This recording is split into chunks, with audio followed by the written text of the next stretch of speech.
Јас сум Елена Джгуманова, ова е новото издание на Културама и ве поканувам да останете со мене во следните 20 на минути, бидејќи ги подготвив најновите и најинтересните содржини од областа на културата од кај нас и од светот. За почеток одиме во Мексико. Во обичаена Културама ја почнуваме со вести од Македонија, меѓутоа овој пат малку поинаку. Теотихуакан е едно од најмистериозните археолошки наоѓалишта во светот. Овој антички град, денеска археолошки локалитет во Мексико, никако да открие што се крие под земја. Погледнете во приложение. Мексикански археолози ги истражуваат чиниите пронајдени на Пласа де ла Луна, или месечевиот плоштад на Теотихуакан, мистериозен антички град кој се наоѓа на 48 километри од Мексико Сити. На почетокот на оваа година археолозите од Мексиканскиот институт за антропологија и историја почнаа да истражуваат во античкиот плоштад и неговите руини. Ова следеше по претходно направени воздушни истражувања кои покажаа дека тој е препон со кратери и премини, кои се така дизајнирани да го пресликуваат универзумот. Почетните ископувања на локалитетот открија зелени камења кои ги користеле античките жители на Теотихуакан. Зелените камења се поврзани со плодност и изобилство и со земни води, како лагуни, реки, езера. Од тука веројатно е дека месечевиот плоштад и што е уште поважно култот е поврзан со богот Чанчеухтикју, богот на земните води. Археолозите сакаат да истражат што лежи во подрумот на оваа зграда, при тоа трагајќи по потеклото на ритуалниот простор на месечевиот плоштад, кој изгледал поинаку од денес. Ова му дава многу поголемо значење на месечевиот плоштад. Можеме да видиме дека култот е поврзан со боговите во храмовите горе, но и со оние подземја. Подземја се силите и енергијата кои ја зајакнуваат боговите на култот. И покрај тоа што е една од најпосетените туристички дестинации во Мексико, Теотихуакан е толку обвиен во мистерија што неговите некогашни жители се уште немаат име. На почетокот на оваа година искупувањата се одвиваа под огромната сончева пирамида на локалитетот, а надежта беше насочена кон тоа дека ќе биде пронајдена гробницата на последниот крал на Теотихуакан. Сега знаеме повеќе за оваа култура. Се уште ни недостига голем дел, штото го почнуваме да навлегуваме под површината на Теотихуакан, за кој знаеме многу малку. Гледаме дека јавните места како месечевиот плоштад, цитаделата и плоштадот на сончевата пирамида се користеле за социјални и религиски собирања. Теотихуакан своевремено бил срцето на античката империја, која цутела од 100-та до 700-та година пред Христа. Градот е препон со огромни пирамиди од камен. Името на ацтечкиот јазик Нахуатл значи место каде што се родени боговите. Било одделено од цивилизацијата на маите, неговите жители не оставиле никакви записи, а го напуштиле многу време пред со него да завладеат ацтеките во 14 век. Шпанците во Теотихуакан ископувале уште во далечната 1670 година, но по сериозни научни истражувања почнуваа дури во 1950 години. Овој мезоамерикански град бил основан 1 век пред нашата ера. Денес древната метропола не престанува да ги фасцинира археолозите и историчарите, кои по долгогодишни истражувања не можат да откријат која древна цивилизација ја основала. Историчарите веруваат дека во врвот на својата моќ, Теотихуакан бил 6-тиот град по големина во светот и најголем на американскиот континент, во кој живееле меѓу 125.000 и 250.000 луѓе. Сепак не е познато кои биле тие, ниту зошто ја изградиле оваа метропола. Со оглед на спектакуларните пирамиди кои доминираат на денешните археолошки ископини и комплексни населби, јасно е дека градителите биле многу понапред од своето време. Сепак не постојат пишани податоци за градот и за животот во него. Интересно е тоа што низ централниот дел на овој град поминува огромен булевар познат како Авенија на смртта. Се протега во должина од 2,5 километри и е опколен со големи платформи, изрезбани ѕидови, мали пропаднати плоштади и 2 огромни пирамиди. Она што најмногу ги збунува истражувачите е тоа што во градот немало утврдување или каква било друга воена структура. Дел од одговорите на бројните прашања кои засега не се одговорени би можело да ги даде 6-годишното истражување на Серхио Гомес, кој пронајде тунел во третата по големина пирамида која се нарекува пирамида на пердувестата змија. Досегашното најзначајно истражување беше она од пред 2 години, кој на светот му откри 3 сали на длабочина од 12 метри, како и големо количество жива во тунелот. Со жива во древните времиња биле означувани погребните места на владетелите. Иако ова значи дека археолозите се поблиску до одгатнување на мистеријата наречена Теотихуакан, сепак не треба да се заборави фактот дека 95% од неговата површина е под земја, што значи дека е целосно неистражена. А најголемиот фотографски настан деновиве се одржува во Лондон. Изложбата е наречена Фото Лондон и се одржува по втор пат. На настанот се представени дела од најславните и најпознатите фотографски галерии од ширум светот. Во Сомерсетската палата во главниот град на Англија е отворен најголемиот фотографски настан, наречен Фото Лондон. Изложени се дела од 85 познати светски галерии. Посетителите можат да видат фотографии од повеќе жанрови и од различни временски периоди.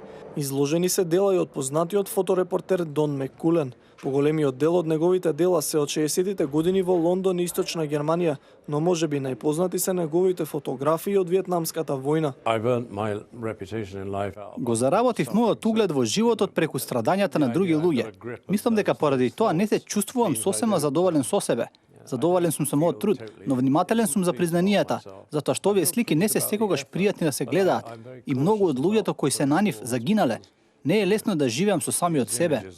На изложбата ќе се најдат и дела со повесела и позабавна содржина, како на пример храната на фотографот Мартин Пар. Тој веќе 25 години фотографира разни јадења од целиот свет. Фотографирањето е многу популарно. Тоа е најдемократска форма на уметност во светот. Естаблишментот треба да фати чекор и да го разбере вистинскиот ентузијазам кој постои за фотографирањето и затоа Фото Лондон е толку важен. Настанот Фото Лондон се одржува само втора година, но веќе привлекува огромно внимание во светската јавност. Повторно на тема фотографија, меѓутоа се враќаме дома во Македонија, поточно во Охрид. Денеска во организација на Фотосојузот на Македонија во Охрид ќе почнат 54-тите денови на македонска фотографија. Ќе се одржуваат во галеријата на Домот на културата Григор Прличев и во Институтот за филм, Филмската академија Охрид, каде има и проекција на документарен филм за Вивиен Маер. Во рамките на деновите на македонската фотографија оваа година повторно се предвидени изложби, предавања и работилници, а целта е да се популаризира фотографијата и да се прикаже творештвото на македонските автори од претходната година.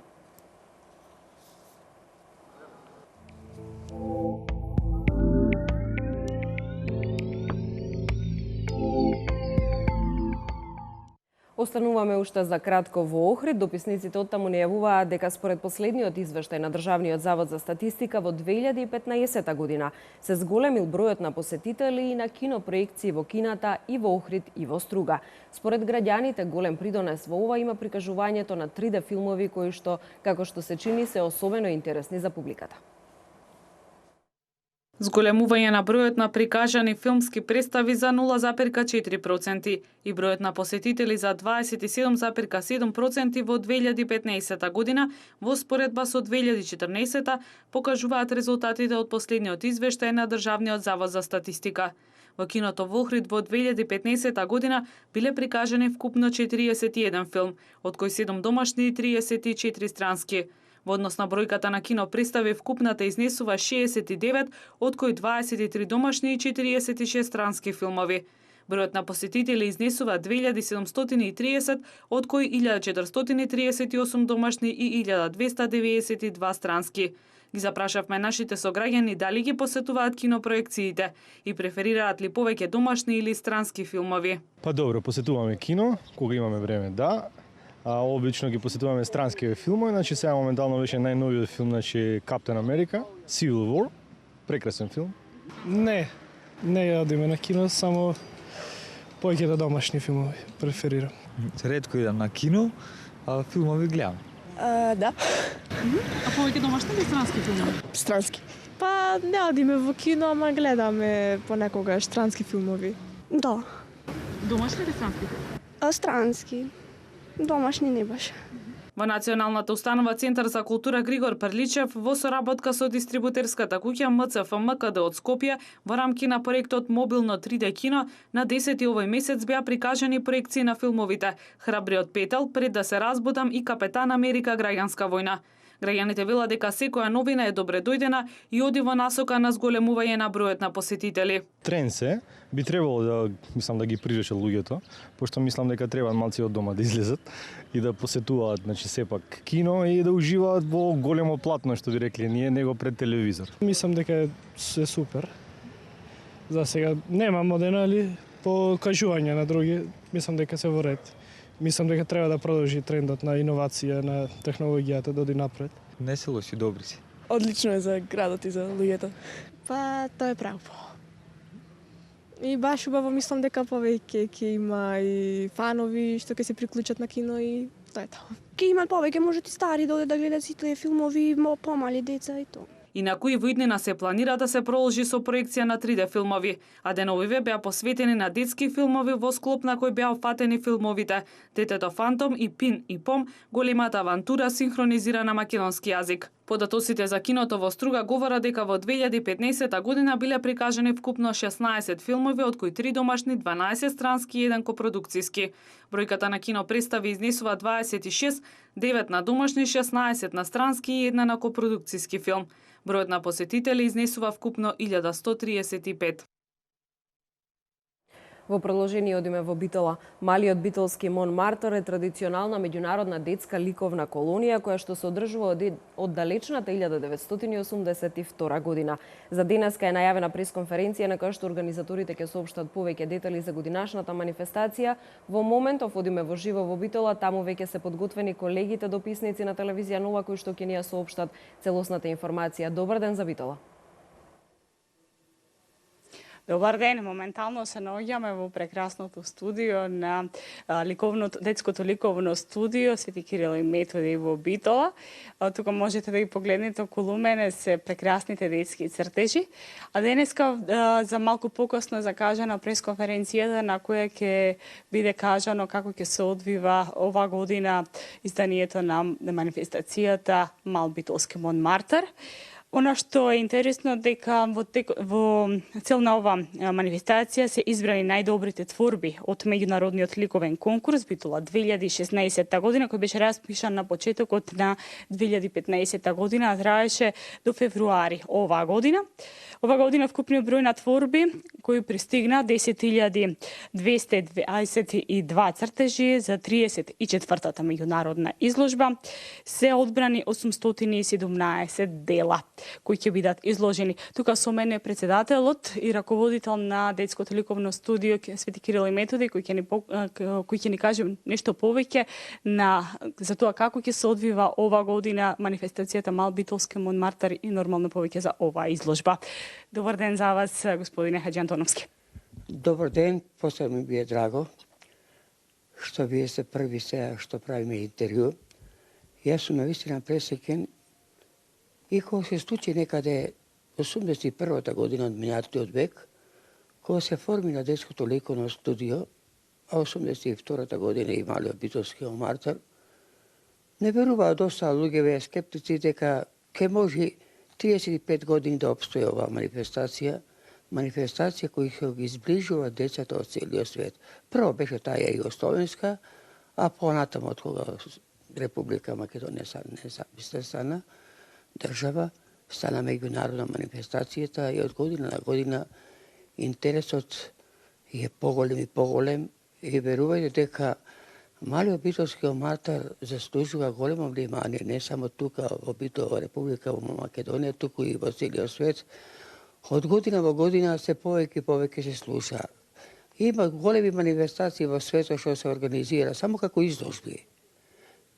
Меѓутоа, Битолскиот фестивал е единствен во светот кој што има и изложба меѓународна, има и ликовни хепенинзи, каравани, и ликовна работилница и она што е многу важно, децата творат по улиците на Битола, улиците на Охрид, Крушево и некои други села, кои што ја сликаат старата македонска архитектура. Јас ова година сум пресеќен што успеав да речеме 35 години да обстојува Малиот битолски Монмартр. Се чудам ја самиот како може тоа да малите деца во светот ме придобијат, а јас да ги придобијам и можам слободно да речам дека сега се осеќам право дете. Ако и сега ги имам 80 година, Саме не е денеска среќен ден.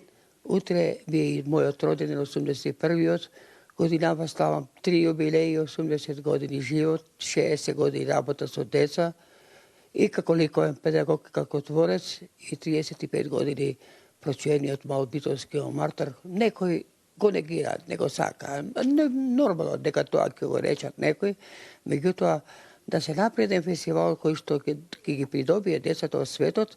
Ево ова година и минатата година ние имаме комплетна Азија. Малезија, Индонезија, Кина, Индија и така натака, Шри-Ланка, кои што со големо задоволство ги пушта своите цртежи.